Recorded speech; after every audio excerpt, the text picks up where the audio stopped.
Hello everyone, आप सभी का स्वागत है आपके अपने यूट्यूब चैनल टीचिंग कैंपस में। जैसा कि हमें पता है कि सीटेट सितंबर 2026 की नोटिफिकेशन आउट हो चुकी है, तो आज हम इसके इम्पॉर्टेंट डेट्स, एग्ज़ाम पैटर्न और सिलेबस के बारे में डिस्कस करेंगे। तो यहाँ पे हम देखते हैं कि इस फॉर्म को भरने की डेट शुरू हो चुकी है 11 मई 2026 से, और इस फॉर्म को भरने की लास्ट डेट दी गई है 10 जून 2026। इसके एग्ज़ाम डेट की अगर बात करें तो ये 6 सितंबर 2026 को दी गई है। इस एग्ज़ाम को कंडक्ट करवाएगी CBSE। ओके, अब हम बात करते हैं इसके पेपर पैटर्न के बारे में। तो यहाँ पे हम पेपर 1 को देखते हैं। इसमें हम देखते हैं कि टोटल 5 सब्जेक्ट आते हैं, जिसमें कि CDP, लैंग्वेज 1, लैंग्वेज 2, मैथमेटिक्स और EVS होते हैं। अगर इसमें क्वेश्चंस की बात करें सब्जेक्ट के अकॉर्डिंग, तो CDP के 30 क्वेश्चंस, लैंग्वेज 1 के 30 क्वेश्चन, लैंग्वेज 2 के 30 क्वेश्चंस, मैथमेटिक्स के 30 क्वेश्चंस और EVS के भी 30 क्वेश्चंस देखने को मिलते हैं। अब आप सभी यहाँ पे सोचेंगे कि लैंग्वेज 1 और लैंग्वेज 2 यहाँ पे क्या है, तो मैं आपको बता देती हूँ कि लैंग्वेज 1 यहाँ पे होता है, अगर आपने लैंग्वेज 1 में हिंदी चूज़ किया हुआ है तो आपको लैंग्वेज 2 में हिंदी को छोड़कर इंग्लिश या संस्कृत या अदर कोई सब्जेक्ट आपको चूज़ करना होगा। लैंग्वेज 1 और लैंग्वेज 2 आपको दोनों सेम नहीं रखना है। ओके, और अब हम बात करते हैं पेपर 2 के पैटर्न के बारे में।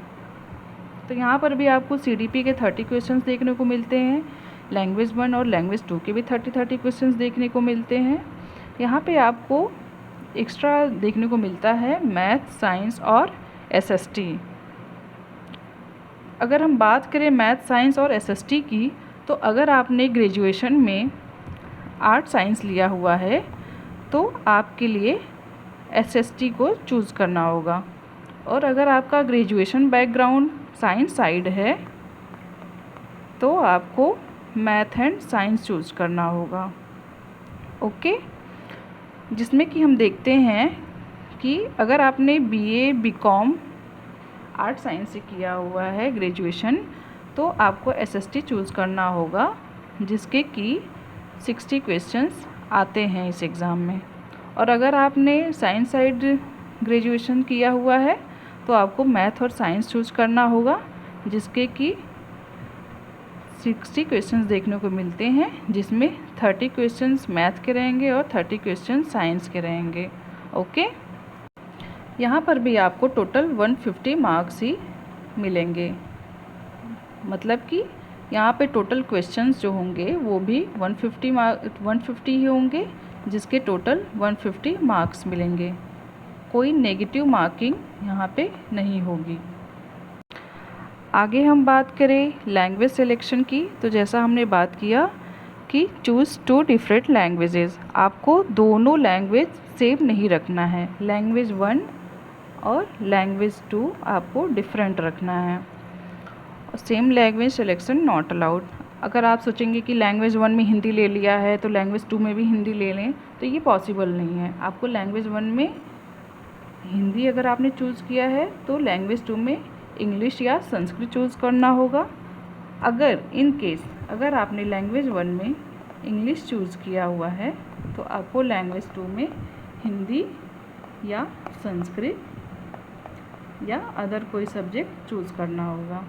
ओके, यहाँ पर सब्जेक्ट सिलेक्शन की बात करें पेपर 2 के लिए जो कि होता है, तो वहाँ पे आर्ट साइंस के स्टूडेंट के लिए SST चूज़ करना होगा और साइंस के स्टूडेंट्स को मैथ और साइंस चूज़ करना होगा, जिसमें कि इनके 60 और इनके भी 60 क्वेश्चंस देखने को मिलते हैं। अगर इसके सिलेबस की बात करें यहाँ पे, तो इसमें आपको CDP, language 1, language 2, math, EVS, science और SST देखने को मिलता है। ओके, और अगर हम प्रिपरेशन टिप्स की यहाँ पे बात करें तो आपको NCERT बुक्स यहाँ पे मैंडेटरी होती है। PYQs तो आपको सॉल्व करने ही करने हैं। पेडागॉजी पर आपको फोकस करना है। मॉक टेस्ट तो ज़रूरी अटेम्प्ट करने हैं आपको। इससे आपको क्वेश्चन पेपर कैसे आता है, क्वेश्चंस कैसे आते हैं, उसका आइडिया मिलता है आपको। तो ये रही आपको सीटेट के बारे में इंफॉर्मेशन।